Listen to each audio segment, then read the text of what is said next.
First time I attended was in Swakopmund back in 2019 as a delegate. And this year, granted the discoveries were made 3 years ago in 2022, right? Especially the Venus discovery. The energy for me this year is it's palpable. I can physically feel a hum around you. So the energy is much better. And I think that has a lot to do with the discoveries, with the proximity that we are in one of the projects to FID, which is Final Investment Decision.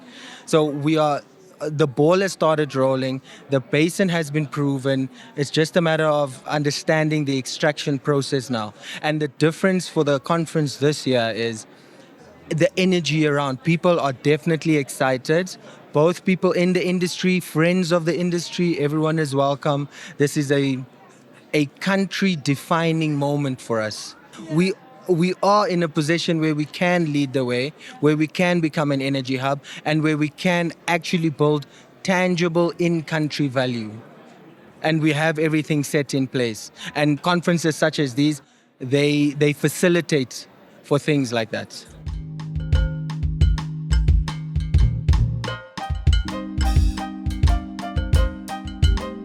As an explorer, so in my opinion, we've scratched the surface.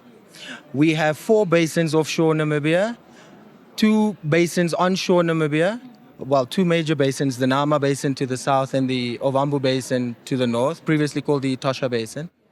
And so our 4 basins, what we've done is we've discovered oil in the Orange Basin, of course. But then we still have to the north of that, we have the Lüderitz Basin, and then the Walvis Basin, and then the Namib Basin, which we share with our neighbors to the north, Angola. I don't think that we've the potential to maybe not but to push out peak oil. I think with the amount that's been discovered so far, I think we can do that. Galp has just announced a week ago, I believe, that with the latest well that they've drilled, they've actually added 700 million barrels to their reserve counts. And there's still a lot of AVO anomalies within that complex that they can test. AVO is just an acronym. It stands for your amplitude variation with offsets. So that's just the measure that we use to try and see or try and decipher the subsurface. Is it a lithology effect? Is it a fluid effect? Are we seeing oil or are we seeing sands?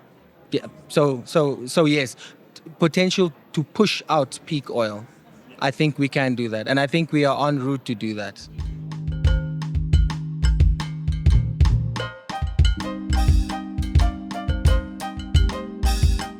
So the Orange Basin does not suffer from this, in my opinion, but the Lüderitz Basin and the Walvis Basins to the north, they have a very small provenance area to the west or to the east, of the offshore basins.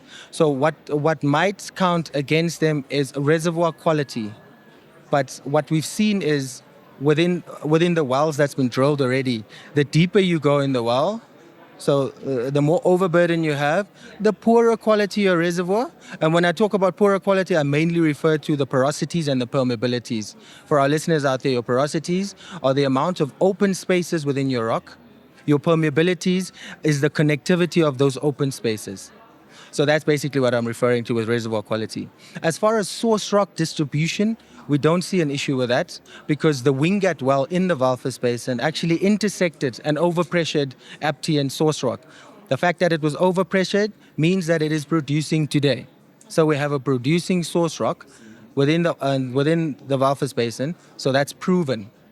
We have an immature source rock that was intersected at the Moosehead 1 well, which sits on the cusp between the Lüderitz Basin and the Walvis Basin. But what it did intersect was 200 meters of fantastic source rock, source material. Although immature, there are areas in the close vicinity that is within the oil maturity window, which opens up the Lüderitz Basin as well.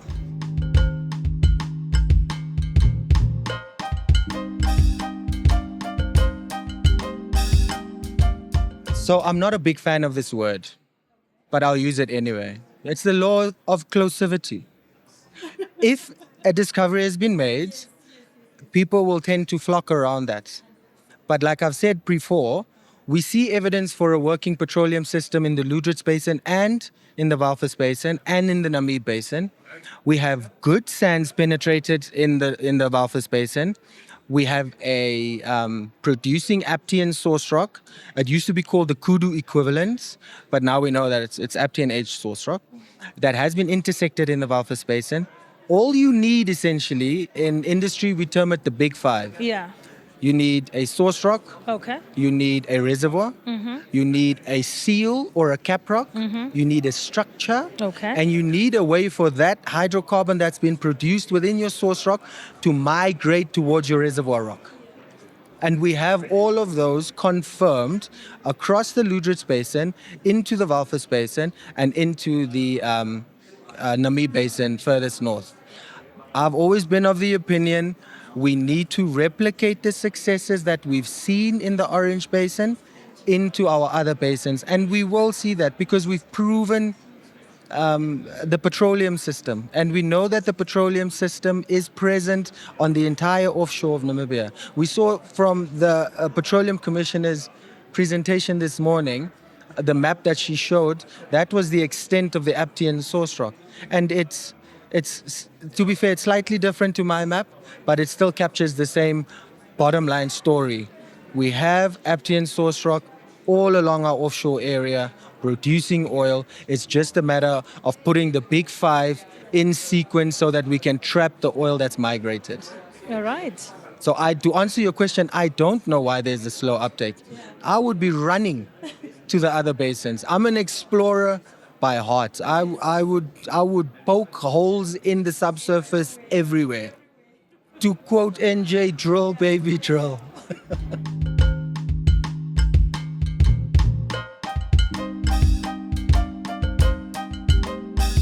I'll answer it in two ways, okay? On a personal level, I'm looking forward to the sessions tomorrow and on Friday, where I'll be moderating, because it gives me an opportunity to practice my public speaking, and it also gives me an opportunity to work on that anxiety. And the second thing for me, and this is the most important thing, is what I would like to see happen at this conference is the self-belief of the younger generation to believe in themselves, to have the audacity to think that they can do it. Because we've seen it, we're standing on the shoulders of giants. We've seen it from other local players, the guys Paragon, Kustos. So we've seen that people that we grew up with can actually play on an international field. So we try and emulate that, and I want to see the younger generation that comes through, currently friends of the industry, hopefully in future integral parts of the industry, and I want to see that happen at this conference and at the next NIEC.